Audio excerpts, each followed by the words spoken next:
In the early 1960s, Miami was a city in transition.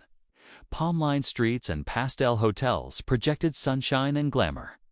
But beneath the surface, South Florida was becoming a crossroads for organized crime. Cash smuggling and ambitious criminals drawn by fast money and loose oversight. It was a time when banks still relied on human routine instead of digital security, when vaults were guarded more by habit than technology. And in this environment, one bank robbery stood out, not for chaos or gunfire, but for how quietly and methodically it unfolded. The target was the Miami National Bank, a respected financial institution located in the heart of downtown Miami. By day, it served local businesses, tourists, and growing international trade. By night, it stood silent, its vault filled with millions in cash, protected by locks that were considered state-of-the-art for the era. What no one suspected was that the greatest vulnerability wasn't the vault itself, but the assumption that no one would dare attempt something so bold. The robbery began not with a smash and grab, but with patience. Investigators later determined that the perpetrators spent weeks, possibly months, studying the bank's routines. They watched when guards changed shifts, when cleaning crews came and went, and when alarms were armed and disarmed. Unlike the violent bank robberies often depicted in movies, this plan depended on precision and timing. No masks, no shouting, just quiet access at exactly the right moment.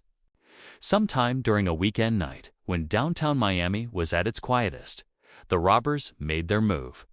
They gained entry without triggering alarms, using insider knowledge that baffled investigators for years. Whether through copied keys, compromised locks, or assistance from someone who understood the bank's internal systems, the criminals reached areas that should have been impossible to access. There were no signs of forced entry, no broken glass, and no immediate indication that anything was wrong. Once inside the vault, the robbers worked methodically. They didn't rush, they didn't panic. They knew exactly what they were looking for and how much time they had.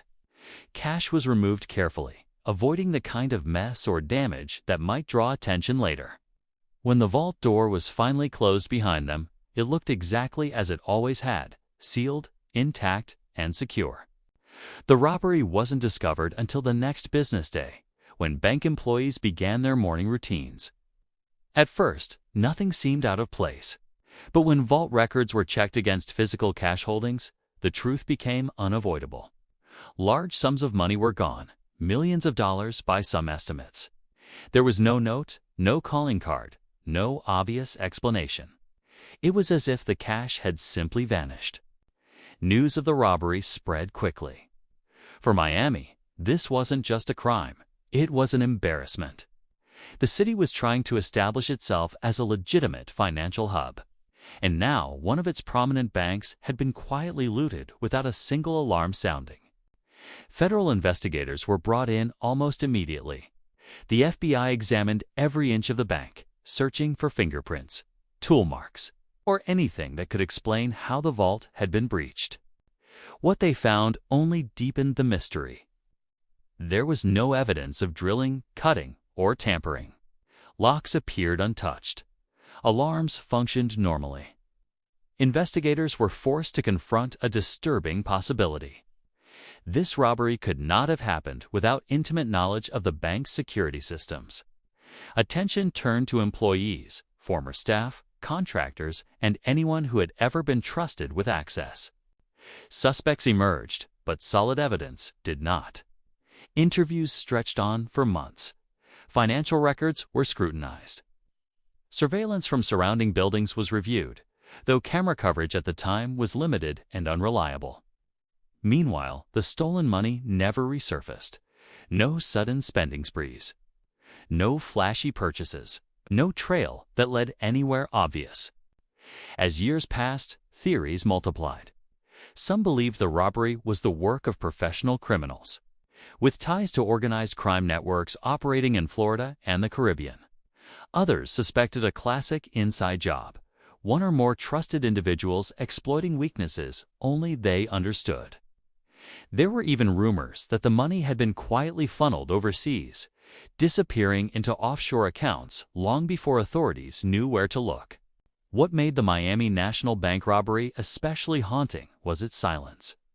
No hostages, no shootouts, no dramatic arrests. It's just a locked vault, an empty space where money used to be, and a case file that grew colder with time. It challenged assumptions about security and trust, forcing banks across the country to rethink how they protected their assets. In the decades that followed, banking security evolved rapidly. Electronic alarms, surveillance cameras, access logs, and digital tracking became standard. Robberies like this became increasingly difficult to pull off. But the Miami National Bank case remained a reminder of a brief moment in history, when intelligence and restraint could outmatch steel doors and trusted routines. Today, the robbery is largely forgotten outside of law enforcement circles and true crime historians. No definitive arrests were ever made. No public recovery of the stolen funds was announced. The money, like the perpetrators, faded into legend. Yet the story endures as one of the most quietly brilliant and unsettling bank robberies of the 20th century. Because sometimes the most dangerous criminals aren't the ones who announce themselves with guns and sirens. Sometimes they're the ones who walk away unnoticed, leaving behind nothing but questions, empty vaults, and a mystery that time itself cannot solve. Thanks for watching. Subscribe for true crime mysteries, historic heists, and forgotten cases that refuse to stay buried. Like the video if you enjoy deep dive storytelling. It helps more than you know. And comment below.